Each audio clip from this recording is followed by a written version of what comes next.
Malam itu, cuaca terang benderang. Bulan yang menyala membuat hati Yansu sangat bersemangat untuk segera turun ke sungai di sebelah desanya. Kali ini, Yansu harus berangkat agak lambat. Dia baru saja datang dari proyek pukul 7 malam. Dan dia belum mempersiapkan alat-alatnya serta umpan yang akan dipakai. Untung saja stok ikan belut masih banyak di dalam kulkas. Yansu pun memotong ikan belut itu dan langsung memasukkannya ke kail pancingnya. Pukul 9 malam, Yansu baru bisa berangkat. Ketika Yansu mau pamit ke istrinya, sang istri pun berkata, "Pak, kok perasaan ibu nggak enak ya? Jangan berangkat ya pak, apalagi bapak sendirian di tempat kayak gitu." Disahut sama Yansu, "Gak apa, udah biasa, gak jada leak. Paling cuma ada memedi cantik," jawab Yansu sambil bercanda ke istrinya. Akhirnya Yansu pun nekat memutuskan tetap berangkat. Yansu berjalan kaki santai dari rumah menuju ke lokasi sambil menghisap rokoknya. Mulailah Yansu menapaki jalan menuju ke salah satu pura beji yang ada di desanya. Jalannya tangga dan sedikit berlumut. Saat itu lampu penerangan jalan menuju ke beji sudah mati. Berbekal senter kecil di kepalanya, Yansu pun asik melihat-lihat di sekeliling sambil turun tangga pelan-pelan. Dari kejauhan, di bawah, Yansu melihat ada sinar mata yang menyala. Warnanya biru. Dalam pikirannya, paling cuma musang yang cari makan. Yansu pun tidak menghiraukannya. Dan ketika hampir sampai di pura beji, kebetulan di depan pura beji itu ada pohon beringin besar dan rindang. Dan setelah pohon beringin itu ada lahan kosong di tepi sungai, tempat orang-orang suka mandi dan nyuci di sana. Tempatnya sedikit luas dan berbatu. Baru selangkah kaki Yansu napak ke area depan pura. Di lahan kosong itu, dari jarak sekitar 100 meter, Yansu melihat ada 2 bola api. Sesegera Yansu langsung mematikan senter lampunya dan jongkok di sebelah candi pura beji tersebut. Yansu mulai merasakan hawa dingin. Pelan-pelan Yansu masuk ke area pura dan mengintip api tersebut. Dalam pikirannya, kalau ada apa-apa, bola api itu tidak akan bisa masuk ke pura. Terlihat bola api tersebut lagi berterbangan di lahan kosong, seperti menari-nari, saling mengejar. Api itu melayang di atas air sungai tersebut. Suasana seketika berubah ketika bola api itu menghilang dari lokasi. Entah kemana perginya. Saat itu suara jangkrik dan suara hewan malam tiba-tiba saja hening. Karena merasa aneh, Yansu memutuskan untuk balik pulang ke rumahnya.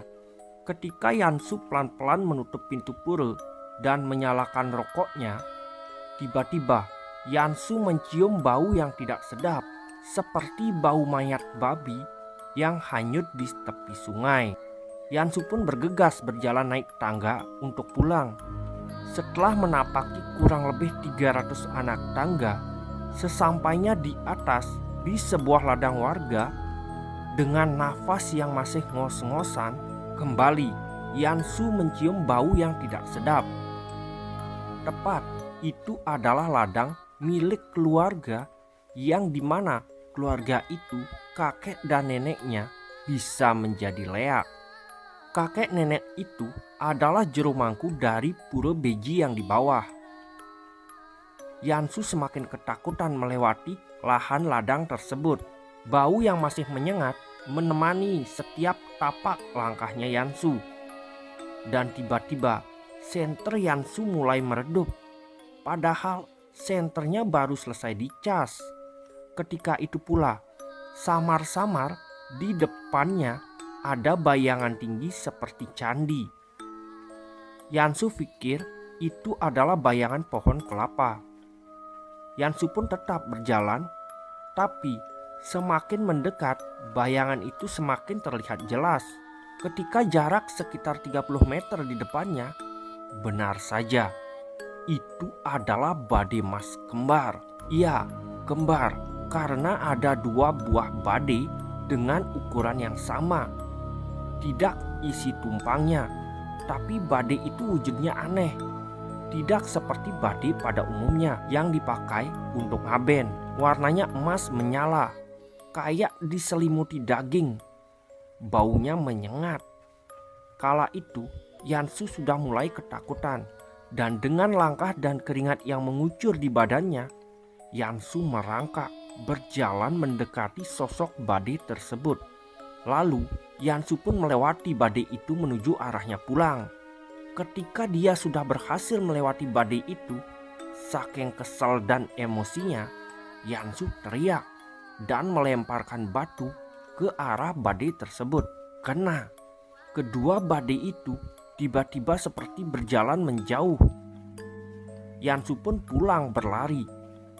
Sampai di rumah, Yansu langsung membangunkan istrinya dan bercerita tentang semua kejadian tersebut. Kala itu, Yansu tahu siapa yang menjadi leak badai emas kembar tersebut. Sebenarnya, Yansu memiliki dendam pribadi karena pamannya yang sudah tiada dulu saat sakit sering dikunjungi oleh sosok aneh penjelmaan kakek nenek yang leak menjadi badai kembar tadi. Benar saja, 2 hari setelah kejadian, kakek dan nenek Jero Mangku Puro Beji tersebut masuk rumah sakit. Keduanya barengan. Dan di sini mungkin rasa kasihan dan rasa ibanya Yansu pun menjenguk ke rumah sakit. Tidak sampai 3 hari, keesokan harinya setelah Yansu menjenguk, kakek nenek itu sudah bisa pulang dan sehat walafiat. Cerita ini cukup menyeramkan. Dan di sini kita bisa mengambil hikmah dari kejadiannya Kak Yansu. Suksema Kak Yan sudah berbagi. Bagi kalian yang punya cerita horor, bisa kirim via DM TikTok. Salam Rahayu dari Tutur Malam.